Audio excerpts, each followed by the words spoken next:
Dans 9 cas sur 10, les femmes qui ont été violées ne vont pas porter plainte. Dans plus de la moitié des cas, c'est parce qu'elles ne veulent pas que cela se sache. Elles n'y vont pas parce qu'elles ont honte. Et tant qu'on ne comprend pas, tant qu'on ne prend pas à bras-le-corps ce sujet de la honte dans notre société, on ne pourra pas demander aux femmes d'aller porter plainte. J'ai porté plainte contre Patrick Poivre d'Arvor pour viol en février 2021.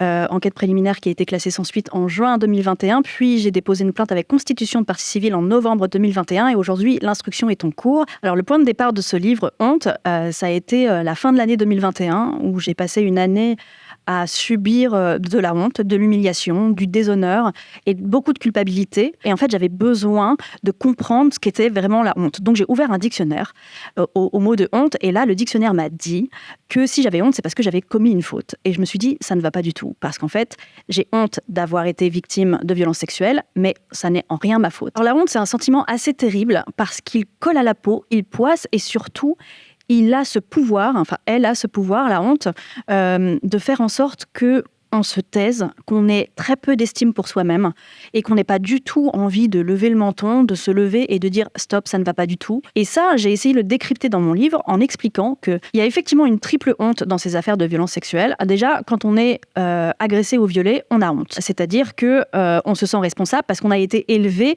de manière à ce qu'on se sente responsable s'il nous arrive quelque chose. La deuxième honte, après celle que l'on s'inflige, c'est celle que la société nous renvoie. Donc, en nous rendant responsables, encore une fois, de ce qui nous est arrivé, comme je l'écris dans mon livre, où la psychologue, notamment, a cherché à définir quel degré de responsabilité j'avais dans les faits qui ont été commis sur ma personne.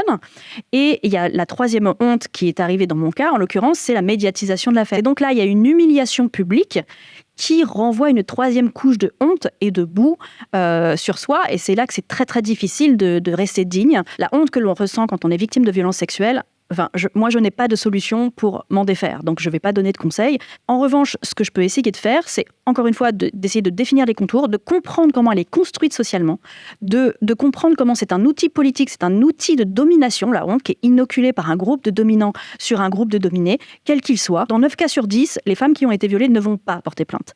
Et dans la moitié des cas où elles ne vont pas porter plainte, dans plus de la moitié des cas, c'est parce qu'elles ne veulent pas que cela se sache.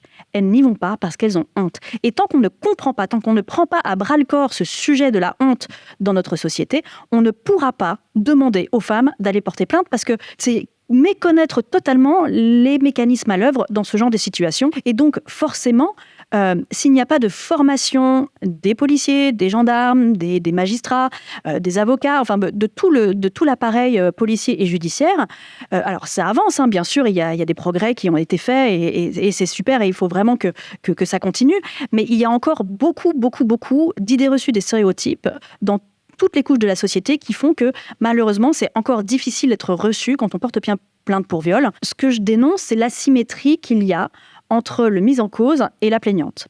C'est que lui, le mis en cause, n'a pas eu à subir d'examen psychologique pour savoir s'il avait ou non une tendance à la fabulation. Et ça aurait quand même été intéressant d'avoir cette expertise pour savoir si, dans son audition, parce qu'il a aussi été auditionné, comme moi je l'ai été, pour savoir si lui ment ou pas. En tout cas, moi, ce que je constate, c'est que avoir porté plainte, ça a permis à des dizaines d'autres femmes d'aller dire à la police: il m'est arrivé la même chose. J'ai de l'espoir, on avance, mais ça ne va pas assez vite. Et le problème dans le fait que ça ne va pas assez vite, c'est que malheureusement, ça implique des morts, des mortes, et des agressions, et des femmes violées, et des gens qui seront traumatisés à vie. Mais voilà, avec des moyens financiers, avec de la formation, avec de l'éducation, et avec des représentations culturelles qui arrêtent d'érotiser les agressions, les viols, et qui arrêtent d'avoir des représentations problématiques des rapports entre les hommes et les femmes, on avancera dans la bonne direction.